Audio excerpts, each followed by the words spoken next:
to Midsummer Scream. Two of the most famous haunt events in the world take place on opposite sides of the U.S., but are bound by three letters. H, H, N. While both events share multiple IPs from year to year, they are both unique in their own right, earning them undying coast-to-coast love and admiration from their fans. And just as unique as each event is, so are the visionary creatives behind their production.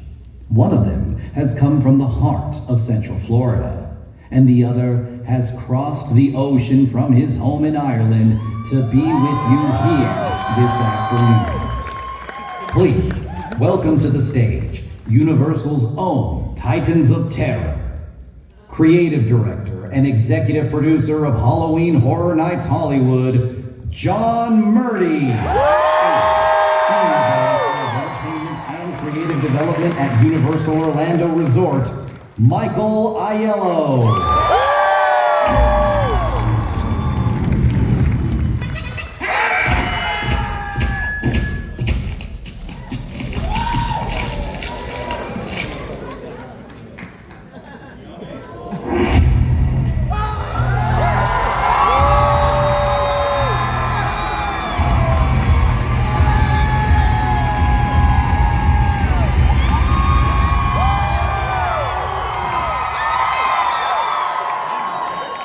Midsummer Scream, welcome John Murdy and Michael Aiello.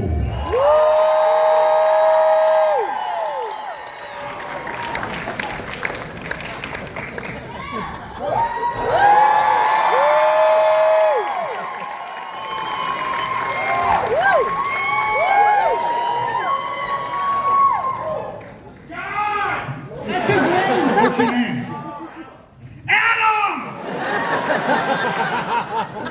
How you guys doing? Let's get this thing going. Halloween Horror Nights 2025. Let's hear you. West Coast and East Coast. How many of you guys, show of hands, how many of you guys are going to make the trip to both coasts this year?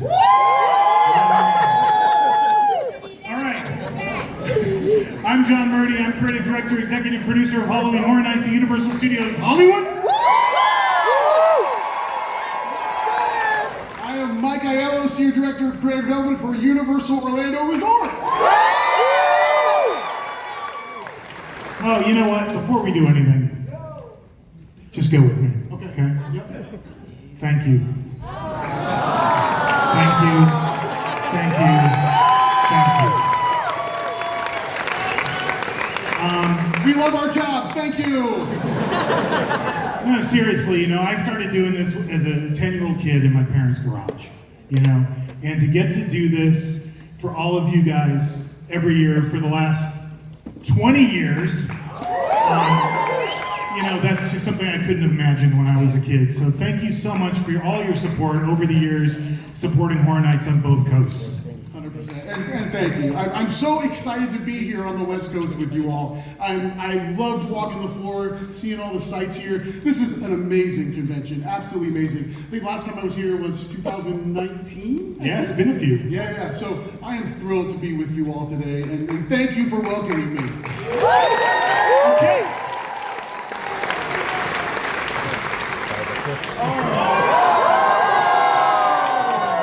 What's this mean? What is this? Oh, this is how this goes.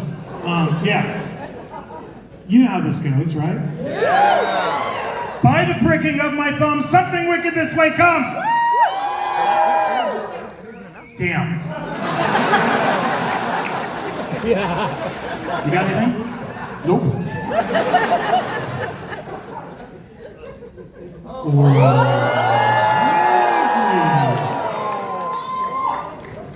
Hold that thought.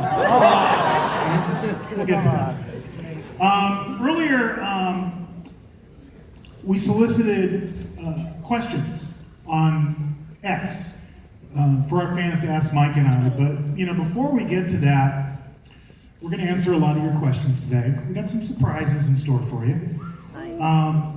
But we thought it might be cool to let you guys be the first people to see the HHN 2025 commercial spot. Would you guys like to check that out? Okay, let me see if I can do this correctly. Awesome. Yeah, that's great. It's going well. You guys need anything?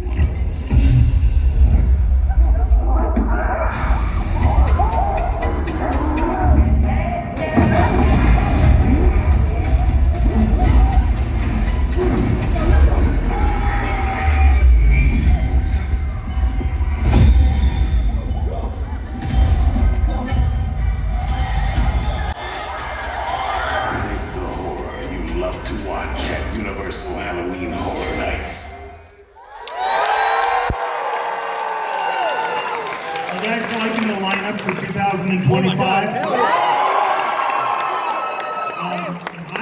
I think this is our best lineup since 2016, honestly. And we can't wait for you guys to experience it in for you, sooner, right? Very soon, very soon. What are you doing here? Shouldn't you be This is all wrong. working? I shouldn't be here at all. When do you guys open, seriously, Mom? The 29th is officially the opening night in Orlando. And September 4th for us. So, we're going to start this off. We wanted to answer some of the fans' questions that they put on X. So it's Q&A time. Let's start. Oh wait, this appears to be an Orlando person, Mike. So I'm going to have you read this one. Yes. Okay. How long is your process for selecting which IP franchises you two, your collective teams, choose for the event? What goes into the process? Well, it's how much time do we have? Honestly, like the IP franchise process isn't just John and I. It is a massive team of people. We work with not only our insights team to kind of study what people are enjoying out there in horror pop culture. We look to our marketing teams to help inform us of what's out there and available. We have an amazing team that, along with John and I, approaching certain studios and individuals to seek out if they're interested in working with us. We also have IPs that come to us. Yeah, all the time. Yeah.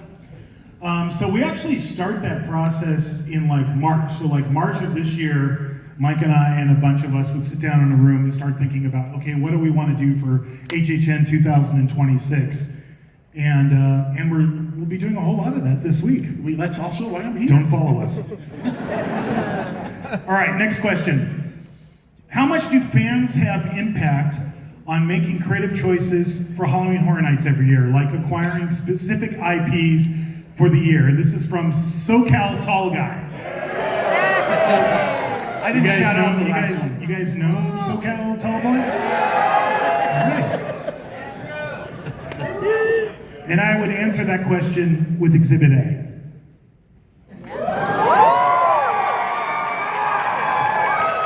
Seriously, like, ever since the first Terrifier film came out, we've been keeping an eye on this franchise. And I don't know for you, Mike, but for me, like, I judge it by the t-shirts that people wear to like events like Midsummer Scream, but also, of course, Halloween Horror Nights. And I noticed after the first Terrifier came out, I was like, oh, cool, what's that? You know, I was checking out people wearing Art the Clown t-shirts. And then when the second movie came out, there's a lot more of you. And then last Halloween, I was like, oh yeah, this is the time. And the same thing's true of Five Nights at Freddy's. For years, our fans have been asking for this franchise. So honestly, this is for you guys. I mean, we sat down this year and we went, number one, Terrifier, check. Let's go talk to Damian Leone and Phil Falcone. Number two, Five Nights at Freddy, check. You know, we really curated the slate with our fans top of mind, no question. Yeah, and an IP like Five Nights, we knew if we were going to say yes to this, we had to do it right. If you're going to see those characters, they have to look identical to how you see them in the film and in the franchise.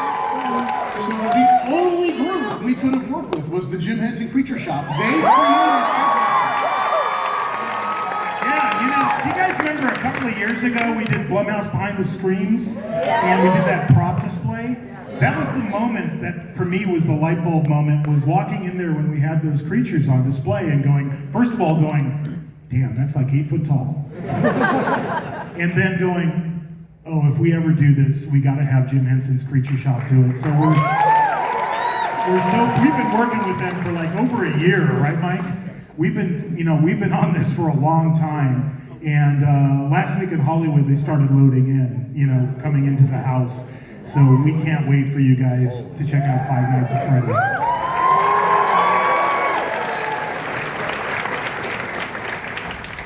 All right, you want to take this one? Yeah, sure.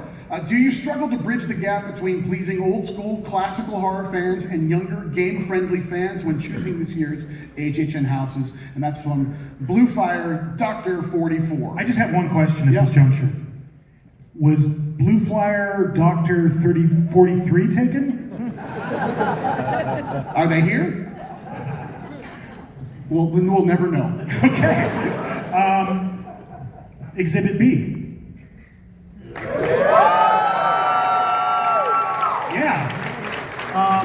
Yeah, that's something we intentionally, when we're building the slate, we're looking at that specific thing. We always want to have properties that appeal to the hardcore horror fan that loves slasher movies. That's why Jason Universe is a perfect fit for us.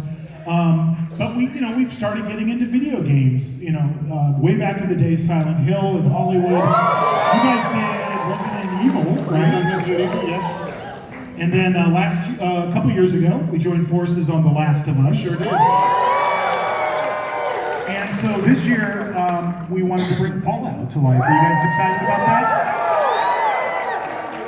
I was just in there last week with the creators of the show, and it's still like we're just getting into props and dressing. That's going to start rolling through this week.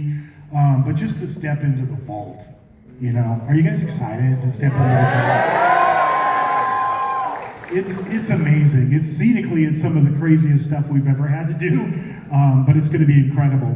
Yeah, well, and it checks all the boxes that we need for what we feel will be a great haunted house. It has diversity environments. You've got the fallout shelters. You've got the wasteland. Diversity in characters. We just installed the T60s into the house just this week. And I said T60s. Ours are in the mail. Ours are coming. We're waiting.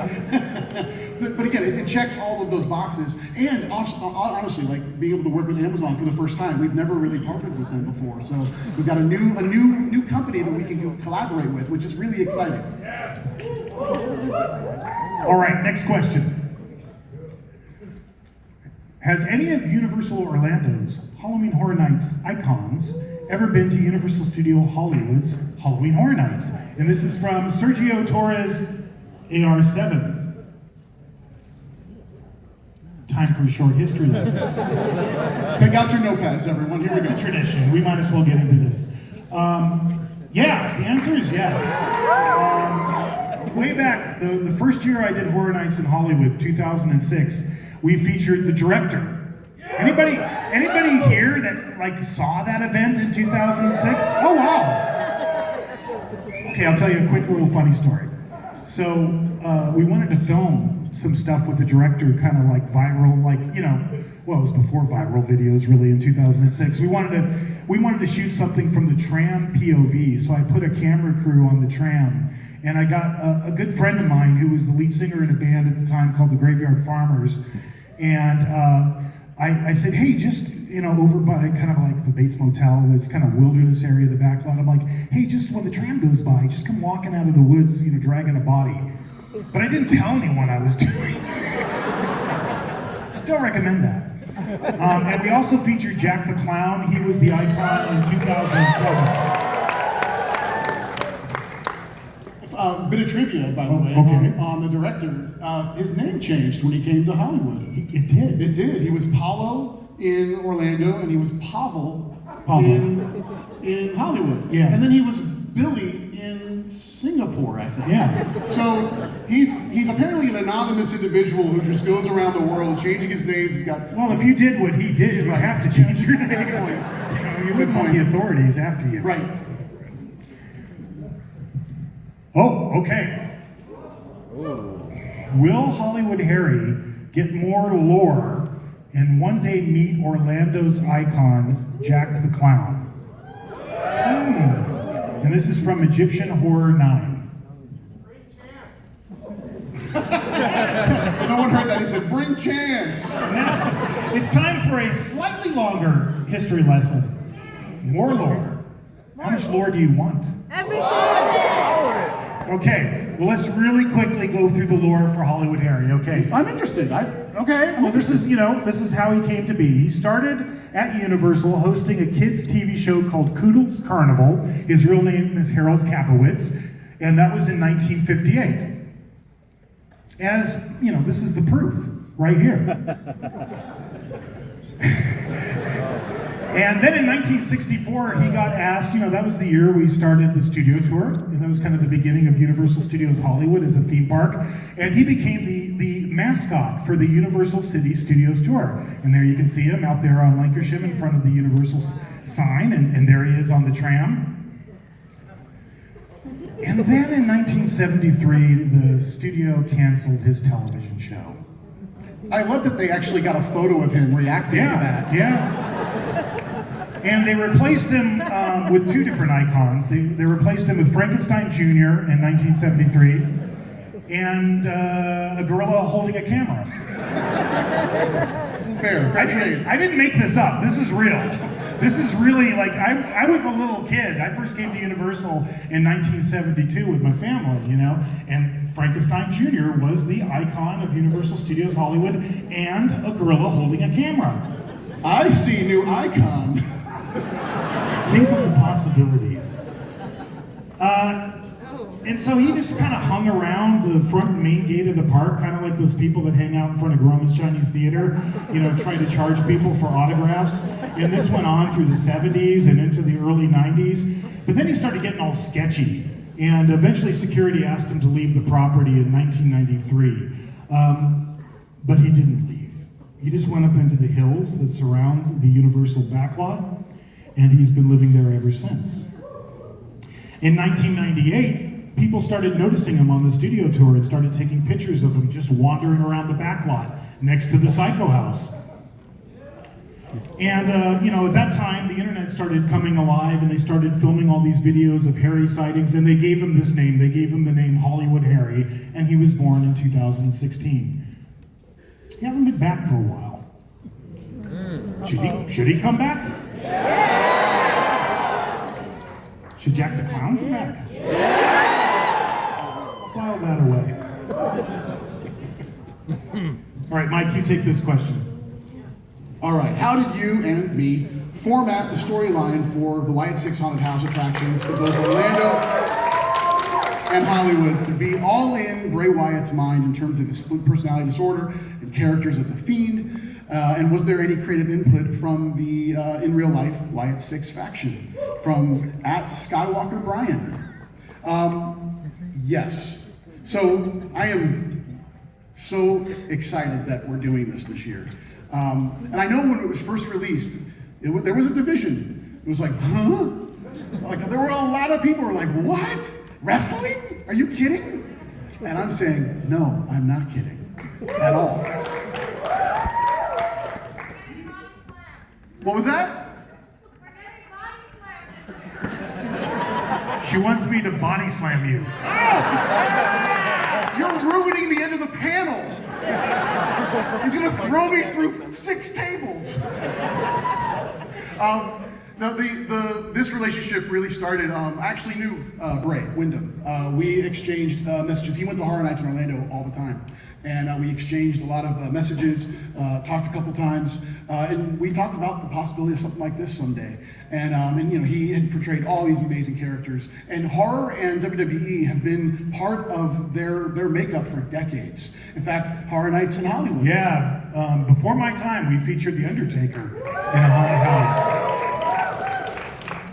So we had talked about this, and then unfortunately for those that are aware, Wyndham, he passed away. And it never, obviously didn't happen.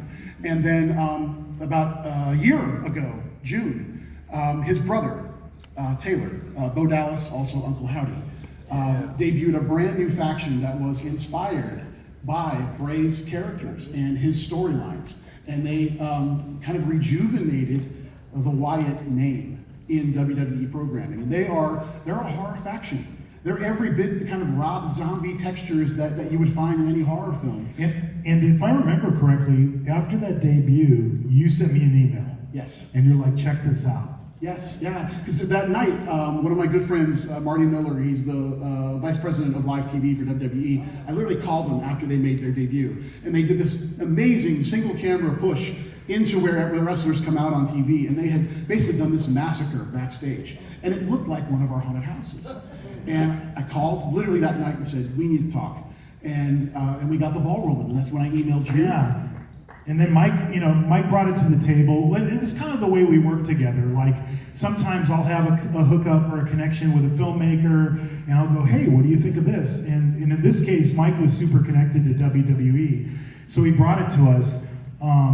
And for me, I as a kid in the early 1970s, my dad used to take me to the Olympic Auditorium in downtown LA. You know what I'm talking about? I think it's a church now. But that's where wrestling was held. And this was back in the days when, it wasn't what it is today. It was like Freddie Blassie, John Tolis, Man Mountain Mike, Mil Mascaras, Haystack Calhoun. It was that era of wrestling. And my dad would, I think this is right next to Skid Row, if I'm not mistaken. Like, I don't know why my father took us there, but that was my earliest exposure to wrestling. But I needed to learn a lot. So I literally watched YouTube videos, which I often do, pretty much the entire history of Bray Wyatt's arc in WWE from the Wyatt family all the way through, and then with the Wyatt Six, watched every single wrestling match, every single promo. And by the time I was done, I had such an appreciation for the genius of Bray Wyatt. And it just felt like this is something we need to do. This guy was so talented. I think if Bray was still with us today, I think he would have ended up making movies, honestly. I think that's where he would have taken it.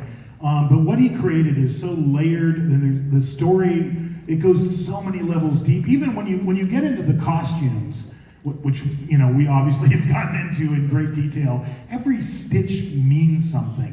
It's incredible, the universe that he, spawned, and what his brother is carrying on today. So we're incredibly honored to be doing this. And I always like to think of when we're, building a slate for Horror Nights. There's the things that are kind of obvious, that are kind of what I would call the meat and potatoes of horror. But then there's these other things, I call them brand expanders. And you've seen us take these chances over the years where we go, okay, let's take this and bring it into the world of Halloween Horror Nights and turn it into a live experience for you. Are you guys psyched to see this? So, and I think we always try to align on kind of like the main beats, what the story is we're trying to tell. But we sometimes have different scenes and different approaches into our houses. Honestly, I think that's super cool. I've always thought that's cool. I love that people can go to Orlando and see one house and then come to Hollywood and maybe see something slightly different. I think it's cool to have those differences park to park. So for Hollywood, for me, this is the facade, by the way. All you people who've been trying to film this. It's not easy. I feel for you. I do. You guys are riding the studio tour and you're trying to get that picture, and all you could see was the roof. And people were like, it's Creature of the Black Lagoon. It's, and I'm like tweeting them back, no, it's Gilligan's Island. But for me, I wanted to think about it like if I was going to make a horror movie out of the Wyatt Six, how would I go about that? And I thought about the Wyatt compound, which was featured kind of more prominently in the Wyatt family days.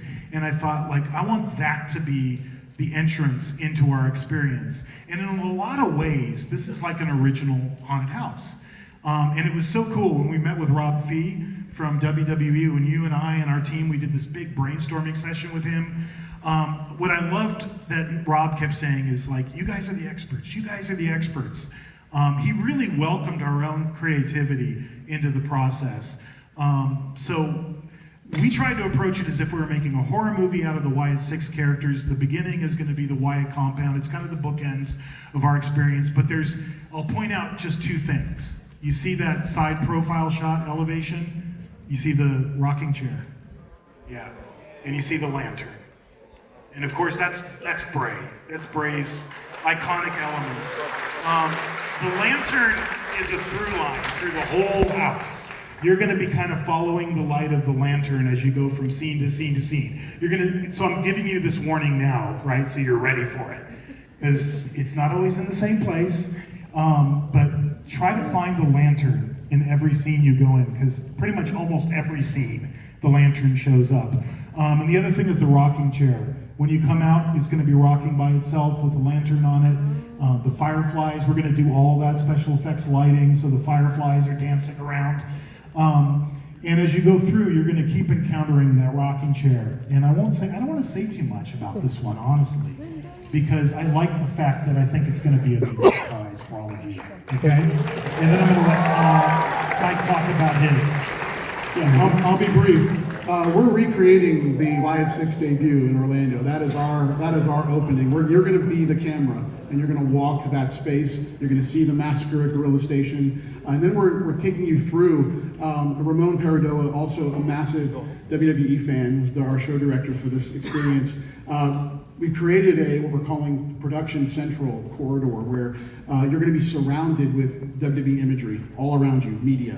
And then the Wyatts take that over, almost like if it's a vortex leading you into the minds of the Wyatt 6. And then from there, I'll stop, because I want you all to experience it. I do, I know a lot of times as fans, you guys are like, you need to know everything, and I always think about, like, were you the kids at Christmas that just, like, found where your parents hid all the presents, and you opened them all up, saw what you were gonna get, and then wrapped them back up again? I did that one Christmas. I found my parents where they hid the presents, and I was so bummed that Christmas when it came to Christmas morning. So I think something should be a surprise, so you'll be surprised. Yeah, but that is an interior shot of the house. That is not WWE, that's us. It looks cool. Oh, yeah. Oh yeah, there's this too. And again, Bo Dallas, Uncle Howdy, Taylor, he has been so gracious with us and so supportive. He actually, we wrote and created brand new content for the house, and Uncle Howdy has new content specifically for this experience that we shot. Yeah, and we're going to feature that in the queue line when you're waiting in the queue line for us as well. All right. How do you write a house treatment? Is there any technique that you use while writing all houses? And this is from HHN House Hunter. Cute. This is from our original house. This is from Monstros 3. I always try to explain it to you guys. I'm just going to throw up 2 pages just to give you an idea. Part of it is a technical breakdown, scene by scene. So on the one side you see talent, hand props, scenic, graphics, props and decor, static figures, audio, video, lighting, special effects, etc.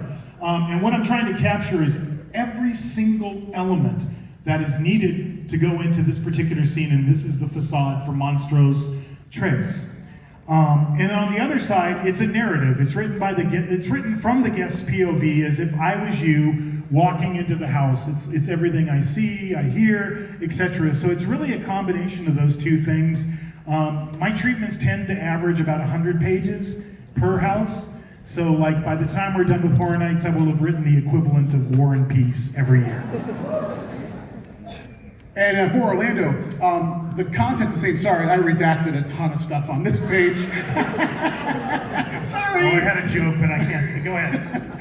This is actually for the foyer of our El Artista Spanish haunting house, and it gave away a lot of stuff, so I didn't want to give it away.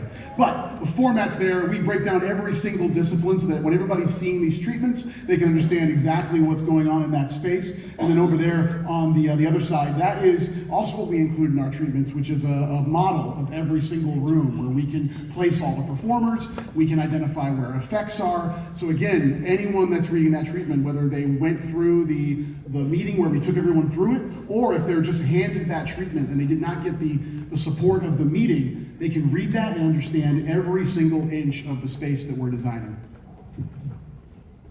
With the increased collaboration, has having your teams work closely together changed any part of how y'all approach house scare zone treatment? And this is from Hopping Hogsmeade. The y'all probably is from the East Coast, I bet. This is probably on the East Coast. I have a slight suspicion of that. Yeah, we've always worked together. Whenever we share an IP, we work very closely together. We're in meetings every Monday, without fail. We're East Coast, West Coast meetings. But this year, I think we took that collaboration to a new level, and that's particular to Five Nights at Freddy's. Sometimes we have houses where it's a little different, East Coast to West Coast. This house is pretty darn close to the same experience coast to coast. About 99.9%. Yeah, and it's really just the physical spaces that make it different. But we kind of divided and conquered on this house.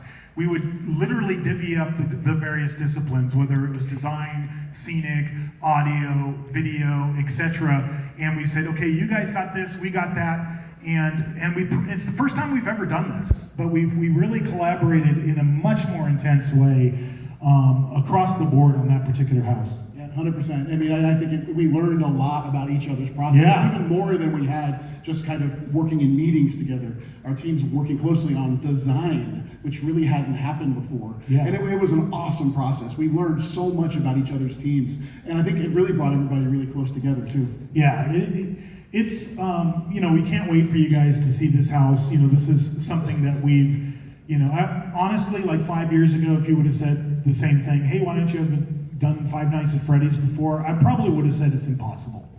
But it was really that moment of being in the lobby when we did Blumhouse Behind the Screams and going, of course, Henson, that's how we have to do it. That made this possible. All right. Can you share a moment that you had with the fans where you both knew you had created something special through your work on Halloween Horror Nights? From Movie Howler. Honestly, this may be cliche, but it's every year. I mean, here's the reality. John and I are up here talking to you all, but we represent a massive team of people that are working together to bring this thing to life every year and to make it different every single year in as many ways as possible. The moments that we've had with fans is really the thank yous to the team. Again, we're walking the event. Sometimes we'll walk in the event after it opens, and we'll be together. We'll be a group of our team, kind of assessing the event, and people just coming up to us and saying thanks. We realize how much this event means to you, because it means just as much to us. Because that's the other reality is, like, I was this character. Most of our team grew up in the event, and we're now helping to create the event, and that means so much to us. To be able to do that, to bring you something that you can escape to every single year. Because I think that's really what this event is about, is we all want to escape to some place that is that warm blanket. And for many of us, all of us in this room at this convention, horror is that warm blanket. Yeah, I think this is the thing that constantly amazes us, is that, the horror community, I think it's the coolest fan community there is, And it's not just like that it's cool, but it's the most supportive, it's the most inclusive, it's just, like all of us collectively, we found our place, And so when we think of our event as creating that place for you guys, that once a year, you get this time of year where you get to be with all your friends and all the people, that you love in this community, you get to experience it together.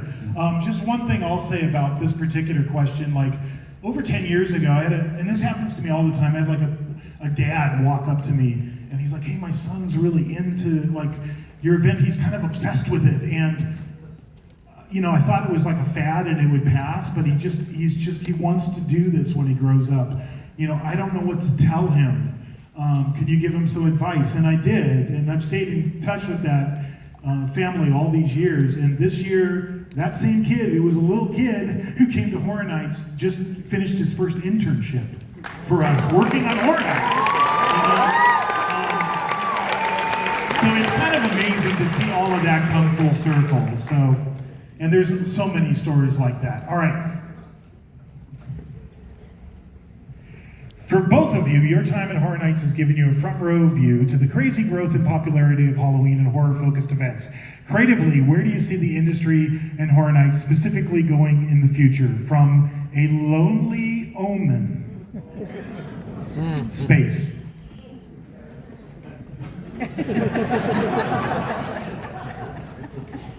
No? Sure, why not? Space station is just sitting there. I mean, it should have a haunt on it, don't you think? I don't know. Where do you see this going? In the I think future? it's actually happening already. I mean, we just soft opened Horror Unleashed in Vegas.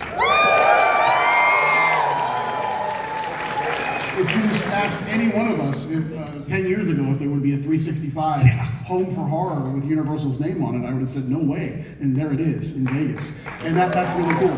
That's really cool. And it's a whole different experience. It's a whole different thing than what Horror Nights is. And that was important about that Vegas experience. Is it gives you a taste, it gives you a flavor, but we also want it to be unique, just like we want our Horror Nights events to be unique. That's very important for that application.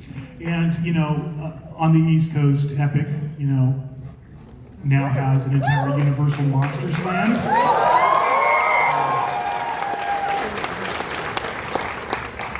I don't know. I think that Horror Nights had something to do with that. I really do. I would think so. I think that what we've collectively, all our teams on both coasts created, you're starting to see it now come to life outside the event. And I think that's amazing and really, really cool. All right.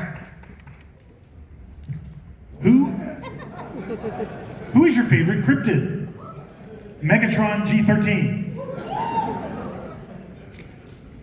Time for a short natural science lesson. A cryptid is an animal such as a Sasquatch or a Loch Ness monster that has been claimed to exist but never proven to exist, and that's from Webster's Dictionary.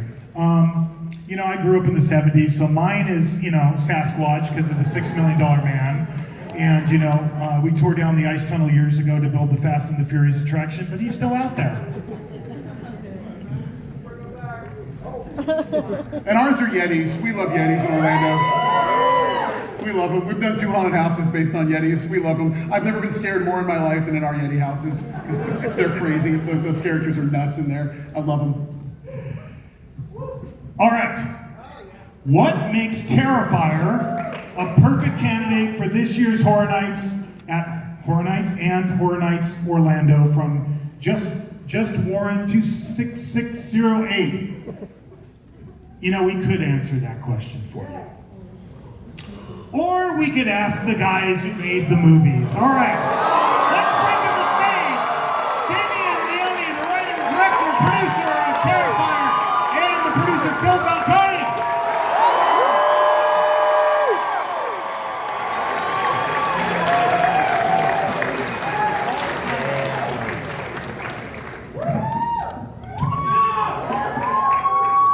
What's up, everybody?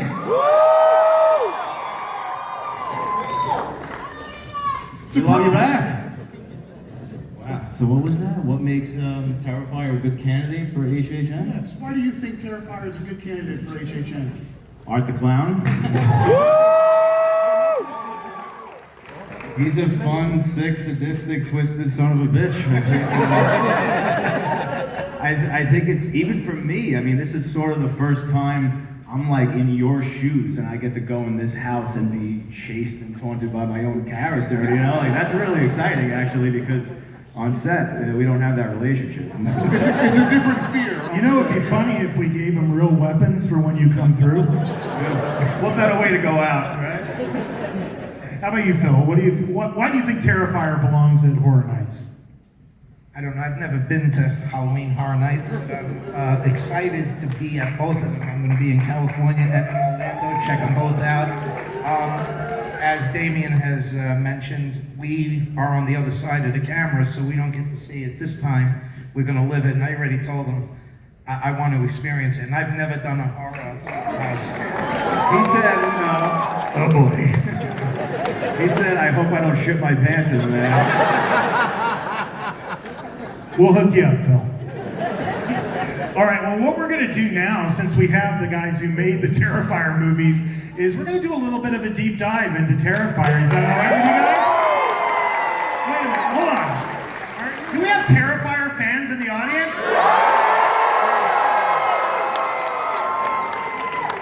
That's what makes Terrifier a great franchise for Halloween Horror Nights. All right, let's start with the concept. You know, the first thing we did is we all kind of got together and we talked. And, you know, Mike and I, we both gravitated towards this, which is the Funhouse from Terrifier 2. And I just learned this not that long ago, but would you explain this, guys? Yeah, it doesn't exist. Yeah, so in Terrifier 2 you see this, and we did not have the money to build an actual scale facade. So I'm a fan of like really old school techniques that they don't really use anymore, so I wanted to use sort of a miniature forced perspective approach to doing this. So we really just built like a 3 by 2 foot facade, and then we used some digital effects to map it into, you know, like with a background plate. And it worked pretty cool. And I wish I could really get my hands on the actual facade now that they built. This is the first time I'm ever seeing one in reality, which is so freaking cool. Very surreal. It would be funny if we did that. It'd be like Spinal Tap with Stonehenge, you know, you guys show up and you're like, what? Oh, really? So, here's the facade, by the way. For all of you, and I know you've seen this because you've retweeted it, but like, people ride the studio tour at our park all the time just so they can try to get a picture of this facade. So, you know, when we were talking, Mike and I, we really gravitated towards, let's have the Funhouse be not only the facade for the experience, but let's try to like take all of the great kills from the franchise and bring them to the Funhouse, even if it didn't take place in the movie that way. And that was kind of like I think, Mike, is it fair to say that was like our first big idea for how we were going to attack this? Absolutely. It was really, could we place the guests in an environment completely of art's creation, and then house those kills within it? And what would that be like? That was the mission. It was kind of like Art was showing off his works of, pun intended, art, for the guests, is kind of another way to look at it. So, there it is. We just took that picture not too long ago. And what we're doing now, we're adding all the scrub grass and the dried plants and all of that stuff. But that's the Terrifier facade. And just to highlight a couple of things. When you're waiting out front, it's going to be the Terrifier theme music, and then you're going to hear like a radio, and I'm talking about Hollywood, you're going to hear the radio station kind of changing channels, static, hear a little blip of, you know, the Clown Cafe theme song, and then it's going to land on a news report, and it's going to say, police are on the lookout for a tall, thin man wearing a black and white clown costume and carrying a large garbage bag. And while this news report is going on, there's 2 doors. The clown head door is the door you're going to be going through. But Art is going to appear standing behind that door. And then he's going to open the gate. And then he's going to come out. And I gave him another gate in the fence, so he can get real up close and personal with all of you.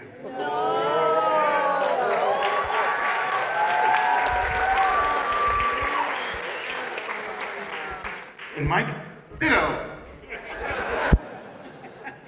No, here's a scenic elevation of the facade in Orlando. We made one minor alteration to really sell that Art has taken it over. We painted over the clown that looks a lot like Jack the Clown and made it Art instead. So you can really, when you go into the house, you really get a sense that this is Art's world. He's now taken this funhouse completely over.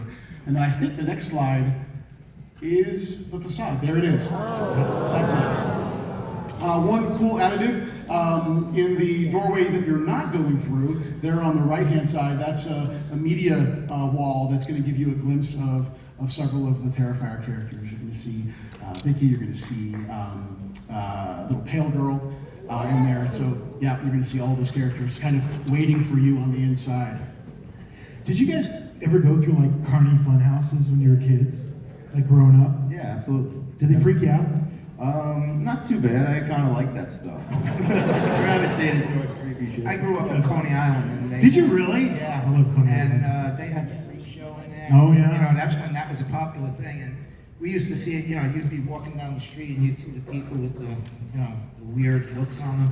You had some crazy shit going on. Did you ever work there for a summer? I never worked there. A lot of my friends did. That's how we actually got the carnival for Terrifier 2. Funny story, a guy who owns Adventureland, it used to be Nellie Bly, he used to handle the ponies for 15 cents. You'd ride a pony in Coney Island. Yeah. And he owns the park today.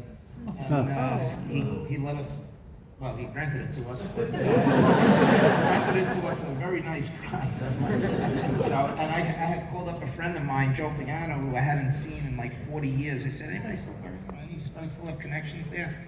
He said, yeah, we got him. And that's how we got it. Well, that's cool. You actually filmed the interiors and all.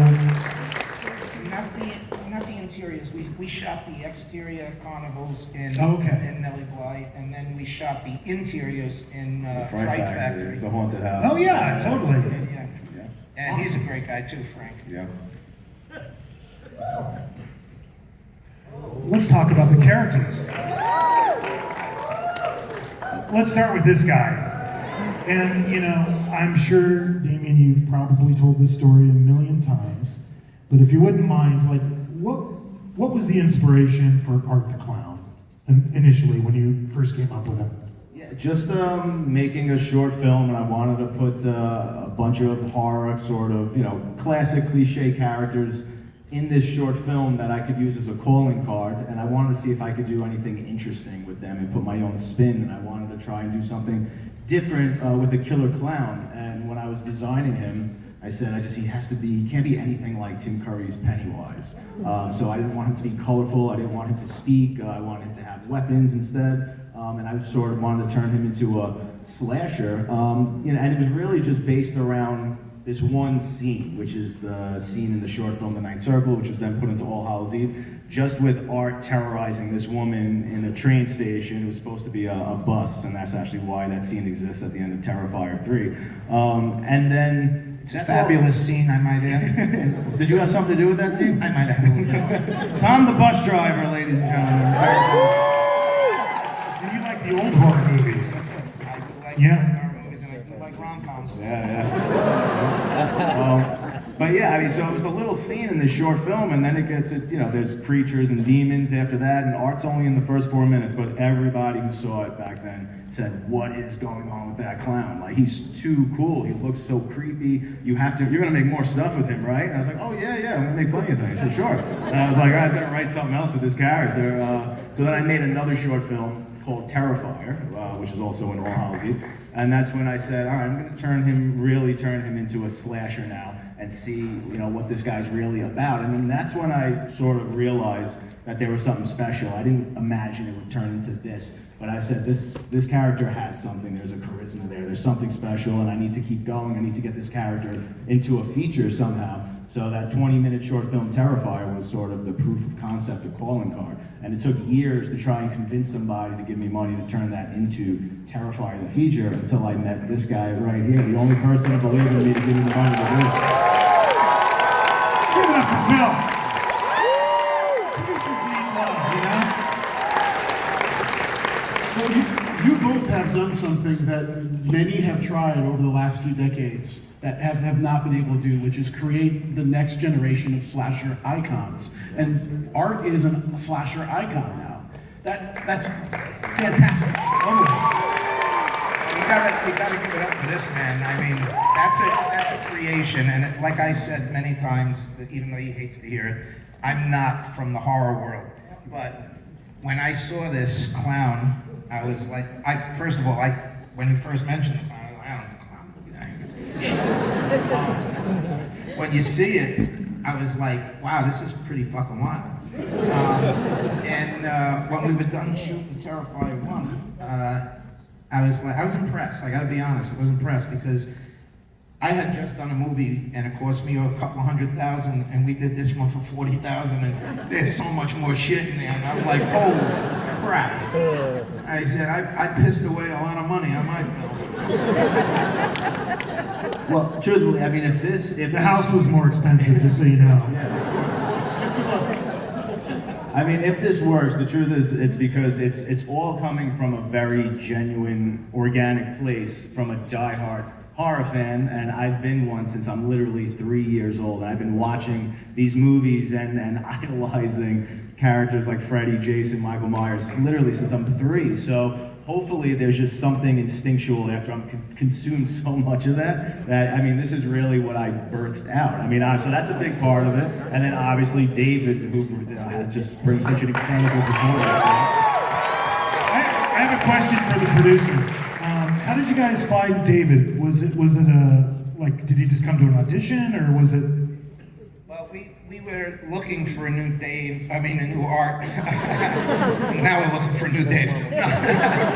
We were looking for a new Art, and the person we had that we did the teaser with, he couldn't deal with the lenses. Yeah, most people don't know that. Before we hired Dave, we had another actor. We shot a teaser for it, and this was after Mike Gianelli, because Mike Gianelli was the original Art the Clown in the short films and All Hallows Eve, but then he just didn't want to act anymore, so I had to replace him. And there was someone else that I'd been working with, and I was like, I think this guy could do a good job playing Art. And we filmed this teaser, but he has these like really, bright, striking blue eyes, and I said, that doesn't work with this character. You need to wear these black lenses. And we put the lenses in for the teaser, but they irritated his eyes so much, and he was like, I don't really want to keep go on playing this character wearing these lenses. I was like, okay, so we got to start again. And I said, let's hold an audition. We put it online, and then we rented an office in Manhattan, and we had people come in. And David, I've said this many times, David was like the 6th person to come into the room, and as soon as I saw him physically, I was like, this is the guy. I'm like, please let this guy not just, be a raving lunatic or something. I'm like, I'll tell you, he doesn't have to do anything. He just looks so perfect, and especially I was looking for somebody thinner now, because the way I sculpted Art's face, he's sculpted to look kind of like a zombie. So I was like, he's gonna be great. And then Dave didn't have any size or anything. He just knew he was coming in for a killer clown role. And he said, well, what do I do? And I said, I don't have any lines. I said, no lines. I said, I just need to see you decapitate somebody. And we're having a very fun time doing it. And do it very gleefully. And then you can see his audition online. He's like, okay. And then he just flips the switch and he goes into almost like what you see as Art the Clown right now. It's almost identical. Yeah, and fantastic. I knew right then that it was going to surpass like what I was even looking for. And it was just Phil and I in the room, and then he left, and I turned to Phil and I said, are we really looking for anything else? I was like, that's the guy. So let's bring him back, put the makeup on him, and have him do this all over again. We basically shut down the audition right there, and that was it, yeah. Wow. So, let's talk about Art. So we always do character illustrations. They're done by our in-house artist, Lucas Colshaw. He's been doing these illustrations for years. You guys know his work. He's been doing it for years and years and years. These are just some of the iterations of Art the Clown you're going to experience in the house in Hollywood. We have our classic bloody Art. We have Art after he's scalped the woman and is wearing the hair. We have poopy Art. And of course, Santa Art. And then this is kind of a combination of Orlando and Hollywood.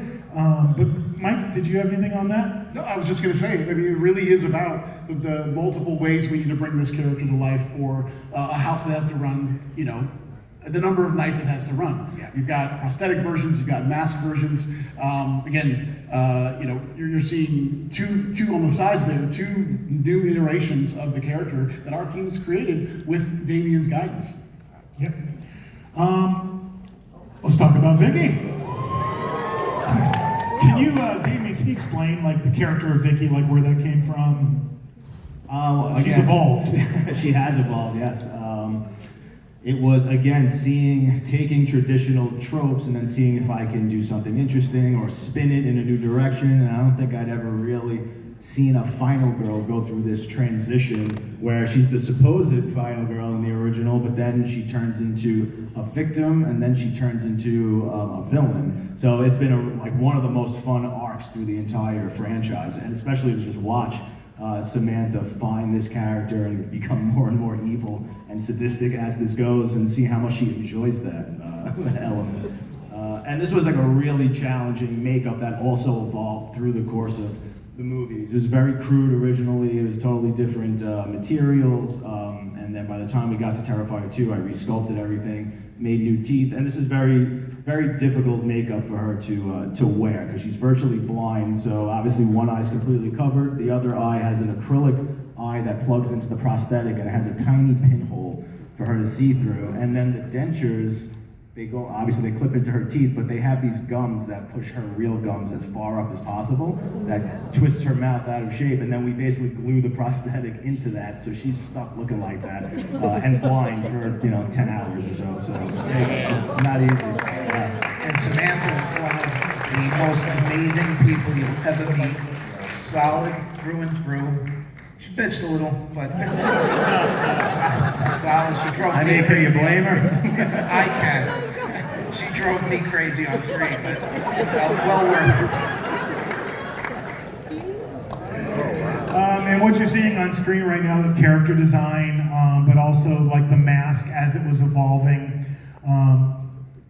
Yeah, we haven't figured out the vision thing yet. We're gonna have to figure that out. I'm looking at it going, okay, where is she looking through? Vision isn't important. Just feel around.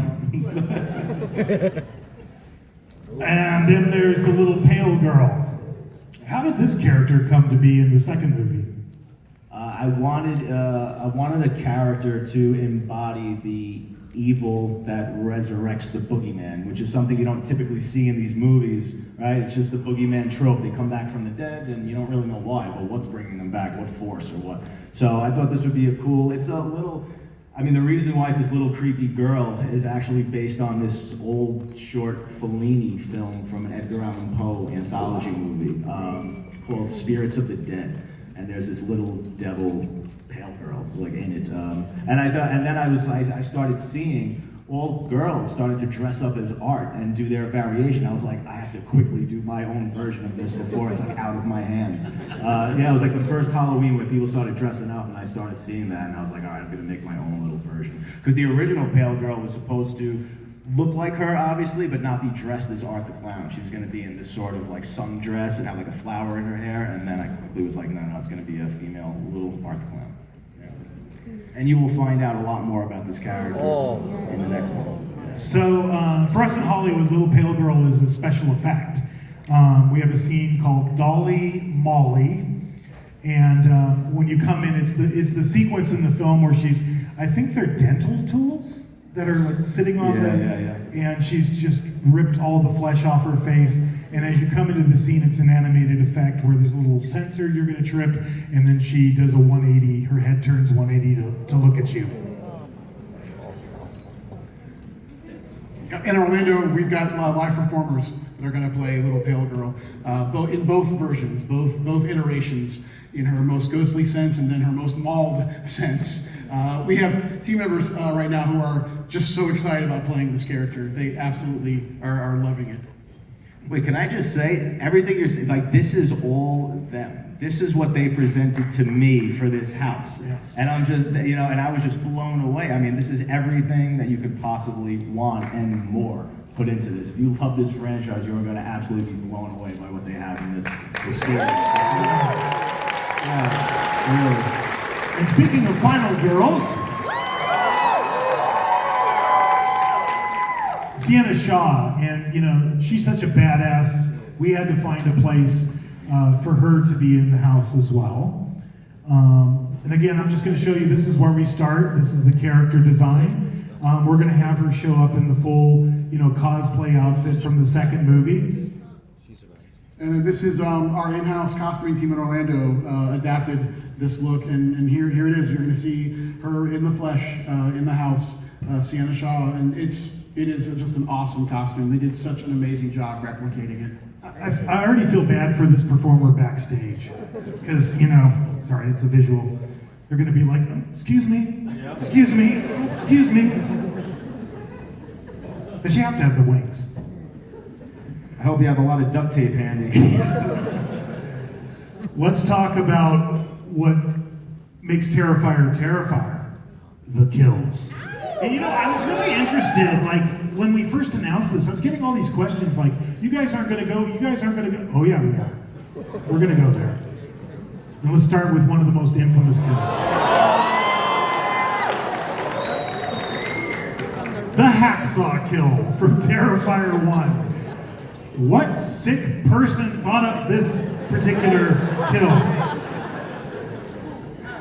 I wanted to see something I hadn't seen in a movie before. I hadn't seen that. Can't unsee it now.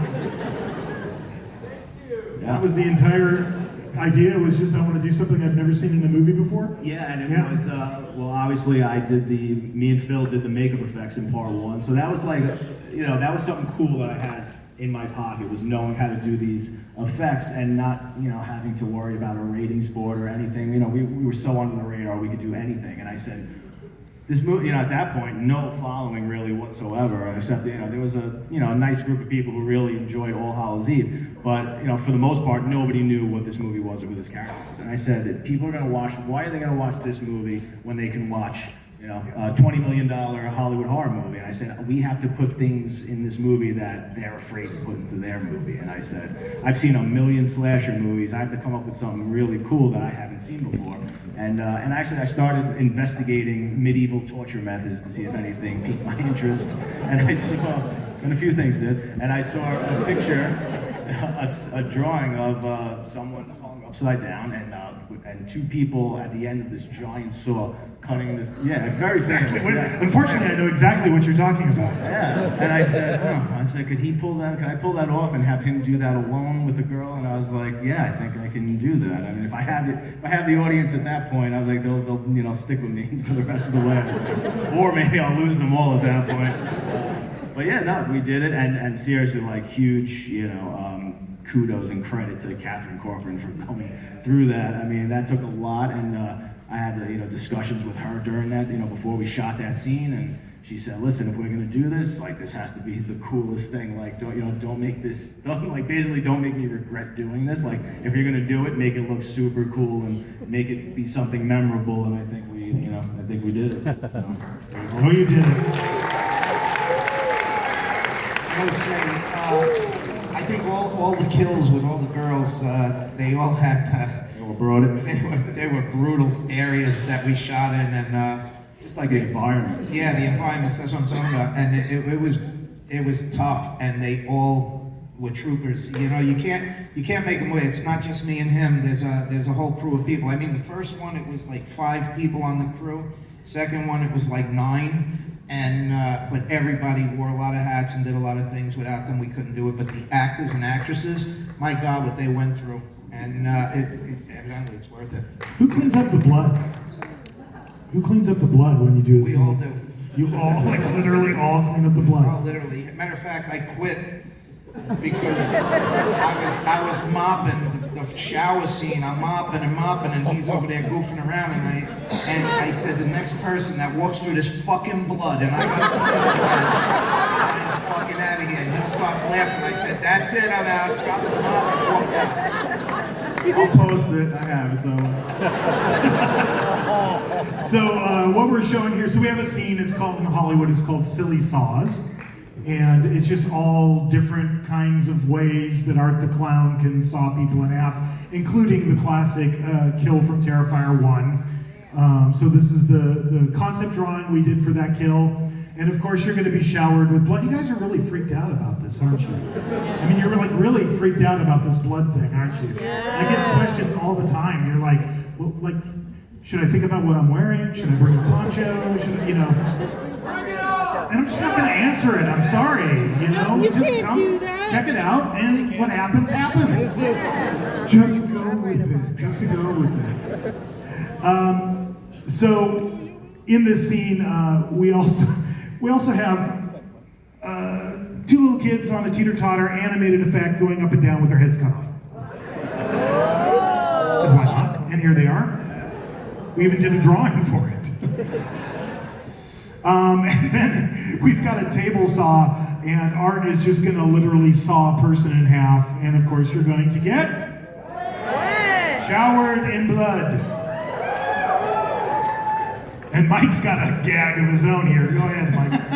So we mentioned before about not only want to feature the kills, but we also want to surround you in the kills. So because this is Art's Funhouse, we created a corridor in Orlando that on the ceiling, you can see here, are all the hacksaws moving above your head and sawing bodies in half as you're walking through this corridor, with blood spraying all around you as you're going through. So, and this is a trend in most of this house about how do we take that kill and then how do we physically affect the guest with it. And this is one of the reasons, or ways that we're doing that. I don't know, looking at these pictures, I think I need Depends when I go through. We can hook you up, Phil. It's all right. We'll give you universal branded Depends. How about that? Yeah, I'm gonna hold you to that. I think I just got a new sponsor. Merchandise right now is going, wait a second. I think when Henry Ford, came up with the idea for the assembly line, he probably didn't really anticipate where that would go in the future. Oh yeah, Allie's dad, Terrifier 2. You guys know what I'm talking about, right? All right. So we're gonna do it. We're gonna do that scene with the bleach and and the salt and the whole deal. But there's a twist.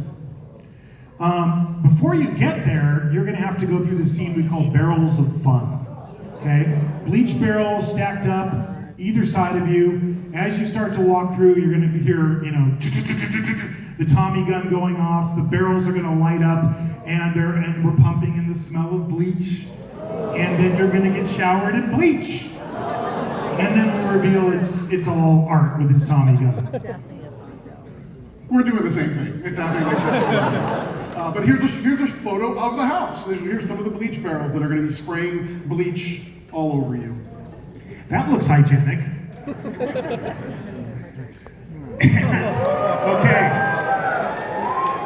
I have to say, Terrifier 3. So we were already working on this, and Terrifier 3 was, coming out in the movie theater. And you guys know I live in Ireland most of the year, and it was like a Tuesday night, and I was like, okay, I gotta go watch Terrifier 3. I can't wait till somebody hooks me up with a link where I can watch this. Stop begging. All right. So it was literally a Tuesday night, and I went to on the website of my local cinema, and it was like, I don't know, like a 9 o'clock show or something, and I looked at it and I'm like, there's one seat left on a Tuesday night in the northwest corner of Ireland. I'm like, really? And so I bought that ticket. Only 2 people walked out, and everybody else hung for the whole thing. But when I watched Terrifier 3, the mall Santa scene, I knew we had to do something with that. So okay, again, inspiration for that. Did you always want to blow up Santa, or? No, it's just how do you kill as many kids at one time as possible?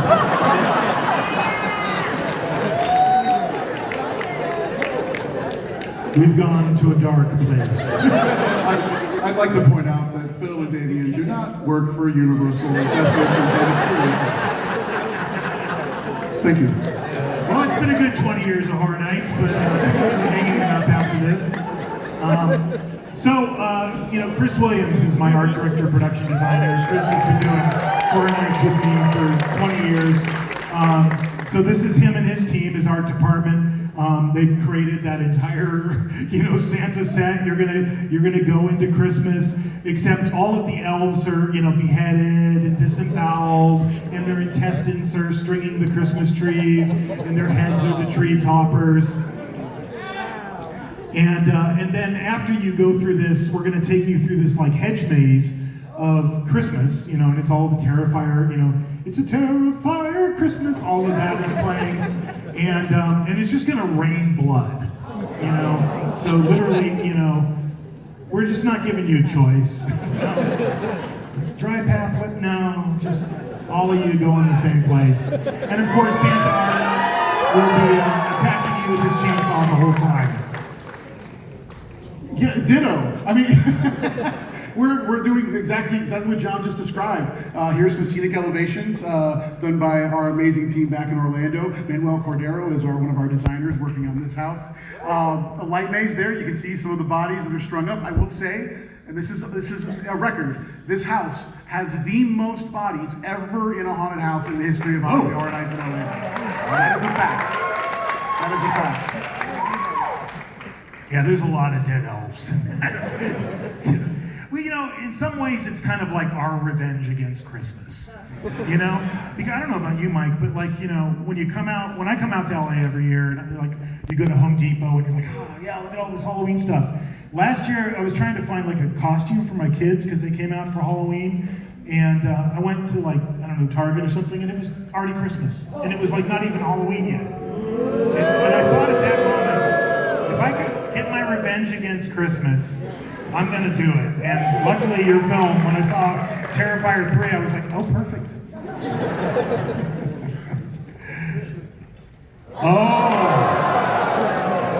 Oh God. If you thought Texas Chainsaw Massacre smelled bad, if you thought The Exorcist Believer smelled bad, if you thought the bathroom scene in Insidious with the kid puking smelled bad, these guys, you know, they did the work for us. There, in the first Terrifier movie, there's that scene in the pizza parlor. I don't know if you would care to explain to our audience the inspiration. Explain yourself. Yes, explain what Art did in the bathroom. I never saw a slasher like take a shit before. How do I make my guy different? And it just became a running theme, though, you know, through the motif, so to speak, through the movies. I do have a very specific question because I've been trying to figure this out ever since I like watched the movie and went through it. What the hell is that in the sink? It's got teeth. It's got eyes. It looks like poop. It is. It's a poop monster. I can't wait to show you tomorrow. I'm going to take him, you know, we're going to walk through the house tomorrow. And my props team built that poop monster. And it's awesome. It's so cute. I can market this. Like a bath toy or something. I don't know. How was that filming that scene? Was it awful? In the Fright Factory, it was awful because it was fucking cold. It was cold. And blood and cold doesn't go well. And Hershey's. How about poop and cold? How does poop do in the cold? It's chocolate, so it's okay. I'll tell you what grossed me out was when we shot the pizzeria scene with the shit, because that was a real active pizzeria. Matter of fact, I was making pizza in the front while they were shooting the scene. They didn't even close for you? They closed for us, yeah. Needless to say, they're not operational anymore. The health board would have something to say about that. We shot that in an active pizzeria, and we didn't hold back. Did they give you pizza at least? I made the pizza. Oh, you made the We were still cleaning up when they opened the next day, and people started coming in to eat. Yeah, crazy. And so much blood got into the dough mixer and everything. It was crazy. It was brutal. I felt terrible because I always say, however we go into a Yeah, you gotta leave it the way. No, gotta leave it better. Oh. Gotta leave it better than when we go in. We failed miserably on that one. All right, well, let's share some of the love. So this is the scenic elevations for the bathroom scene. You know, for us, the way we kind of have it laid out is you're in the funhouse. You're going through the funhouse, and we thought, well, you know, funhouse, you know, should have a food place, and then it, you know, there's always a place you can grab a bite, and then, you know, there's got to be a bathroom. So it was a kind of a natural flow for us to go to the bathroom. So while you're in the bathroom, we thought it would be fun to have like little Easter eggs in the stalls. Oh my God. So there's kills inspired by Terrifier 1, 2, and 3 as you're going in. So we got the dude from the pizza parlor who gets his head turned into a human jack-o'-lantern in stall number 1. We got the mashed potato kill from Terrifier 2 in stall number 2. And we have that unfortunate construction worker that Art rips all the flesh off his face in stall number 3. But then batting cleanup is art. And as you're coming in, he's writing his name on the wall in poop. And if you look at that character design, his little, clown gloves are just caked in it. So, and the smell will be pumped in as well. We're just replicating what we saw. And Mike, that's a picture of yours. And here's the interior of the house in Orlando. There is the poop monster, as I think it's called now. And yes, we're doing the same thing. We're replicating all the kills. We are doing mashed potato kill, but we've replaced the potatoes with something else. Does it have the same consistency as potatoes? It might. One request, any chance we could turn the smell of poop into chocolate? Without the smell. Not a chance, Phil. Ah, shit. Phil, I gotta tell you, we've only really done a poop scene once. So we did it the first year, 2006. We had a house called Asylum, and it was an original house, and we had a scene like that. And I would come home from work at night, and my wife would go, "Why do you smell like poop?" And I was like, "Oh my God, it's I had to throw the jacket away because it was bad." And there's also, I should mention, getting in and out of the bathroom are underwear hanging in your path It's been a little accident. So I'm sorry. What I think we're trying to say is this is the most highbrow Horror Nights has ever been.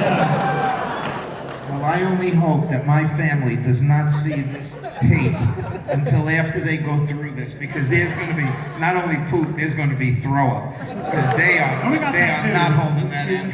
We can hook you up on that too. Well, let's go from poop segue. John, what are you doing here? I'm trying to increase the sales for their vendors out in the lobby. The food should have been first, and then the bathroom. Well, right. So all of these, if you go to these carnivals, that set up, there's always food. So we thought, of course, the food should be the Clown Cafe. So these are just scenic elevations of some of the elements you're going to see in the Clown Cafe. We built Art's food trailer. We built the whole thing. We built that playground set with all the dead kitties. We did that lovely United Colors of Bennington mural, whatever that is. And the Clown Cafe host there's an Easter egg. You'll see her slumped in the corner. This is post-Art blasting her with the blowtorch, so she's burnt to a crisp. The music will be playing. The kid with the Art Krispies cereal, that's going to be in there. And then there's that weird, I don't know if it's a hat box or what the hell that is, with the heart in it and all of the maggots and stuff. And we Yeah, that's right. That's exactly what it is. Is that right on? For lack of what we don't know. So that's in there too, but that's a little, people like to touch stuff in Horror Nights.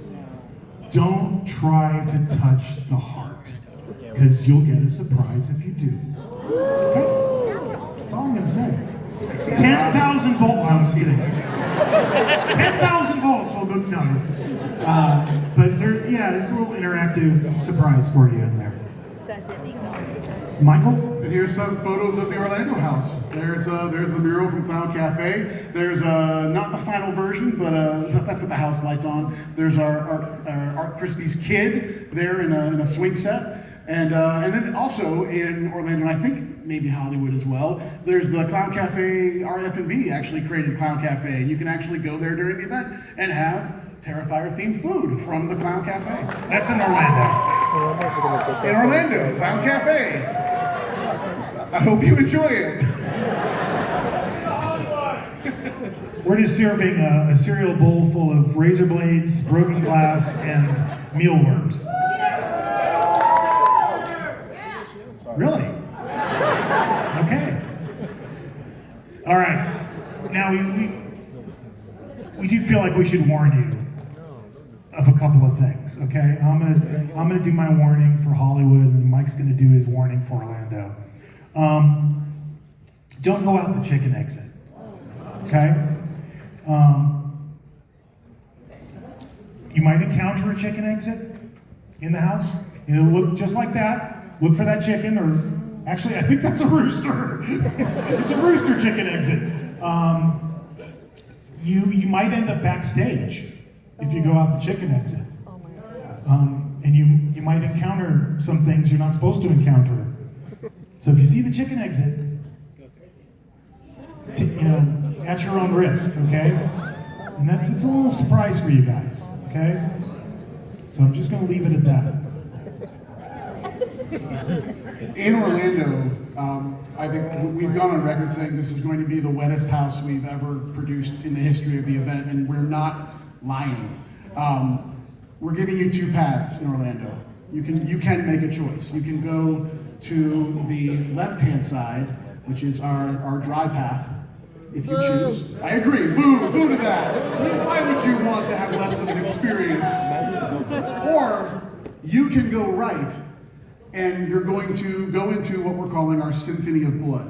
In this picture you're seeing, this is our finale. What you're not seeing is art on a second level. Underneath him is a blood waterfall. If you move to the right-hand side, you will be entering into our Symphony of Blood. And I'm not kidding, you are going to get drenched. I'm talking front row Jurassic Park.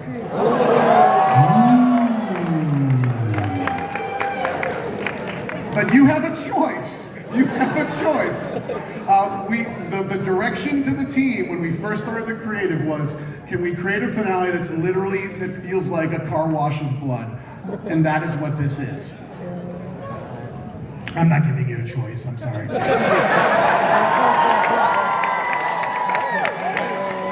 But wait! There's more. I'm hearkening back to the beginning of this panel when we said, by the pricking of my thumb, something wicked this way comes. Do you want some? You've been through all the announcements at this point. There surely couldn't be anything else we could possibly announce. With this slate, it's so stacked. What else could we possibly do for you people? Well, okay, I'm gonna stand up for this. So, Where's Waldo, right? I always thought it would be fun to do Where's Waldo like in a theme park. Except instead of Waldo, it's Art the Clown. So as you're traversing, if I may use that word. You just did. As you're traversing the theme park, Art the Clown is out there. Okay? I'm not going to tell you where he is. You might be in a store. Yeah. You might be in a store, and you might turn around and he might be right behind you. You could go down, to the Universal Plaza and plop down and go, hey, it's time for a drink, or it's time for some food. And look across from you and there's somebody just mad dogging you. Right? You could go down the Starway down to the lower lot of the park. He might be down there too. He could be anywhere. So what we're doing